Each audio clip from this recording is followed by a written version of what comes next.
So here we have the Kia Sportage Automatic on a 16 plate. I'm going to start off by showing you around the outside, and then we'll hop in and run through some controls on the inside.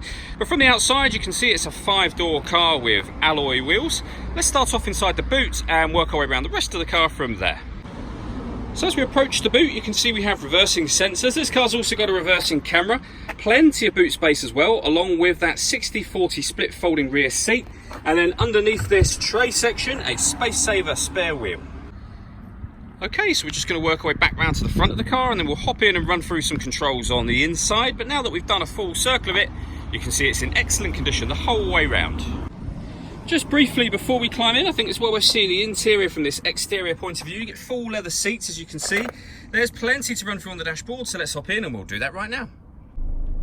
Okay, now that we're inside the car, we're going to start with the dials. On the left-hand side, we have the rev counter, and on the right-hand side, the speedometer and fuel gauge.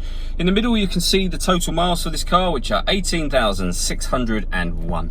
The information that's displayed above that can be changed using buttons on the steering wheel for various different bits of information, including that digital readout for the speedometer. And you've got other menus available as well. So satellite navigation, vehicle systems, audio, your servicing menu, and also user settings and background to the beginning.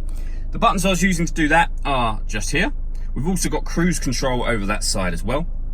On the left hand side of the steering wheel, we've got stereo controls, as well as the ability to answer and end incoming phone calls. You can only do that after such time as you've paired the phone, and that is done over on the touchscreen in the center just here. Hit the phone icon down here and then follow the instructions on screen. We're going to cancel that for now. When it comes to music in this car, firstly, with regards to the radio, you can see we have FM, AM and DAB. You can access your own music. No device is connected at the moment, but you can connect up a USB device, an auxiliary device. You can also stream your music wirelessly via Bluetooth audio once you've paired your phone. This car's also got satellite navigation. There's a full video showing how that works on both our website and on our Facebook page, and it has a full color reversing camera. You can see that on the screen now, and you get guidelines showing you what direction the car is headed in relation to the image that you see on the screen. Working our way down, we have the volume for the stereo and some of the buttons I was using just a moment ago. And below that, dual zone climate control. So you can adjust the driver and passenger temperatures, the fan speed up and down from here. You can determine where you'd like the air to be distributed. Hit that button to turn the air conditioning on. It's on at the moment, so off, back on again.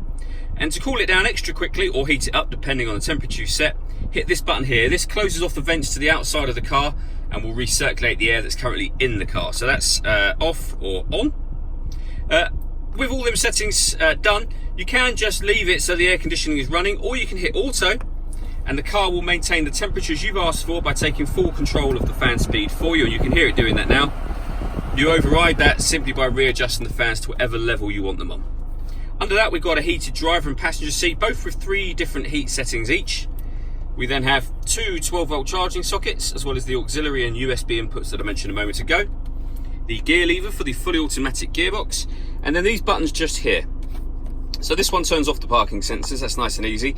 These 3 will do various things, and you'll know if you turn them on or off because it comes up on the steering, just above the steering wheel. I'll show you that in a second. But this turns on downhill brake control. This locks the car into 4-wheel drive, and this puts the car in sport or normal mode. So I'll show you that up on the screen. So if I turn on downhill brake control, that's now on. I can lock the 4-wheel drive, that's now on. And I can put drive mode as sport, and you can see that come up in orange within the rev counter section. You can turn all of those off just as easily. All that leaves me to say is thank you for taking the time to watch this video. If you'd like to come and see the car in person and have a test drive, please feel free to call any of our MJA sites. We'd love to hear from you soon.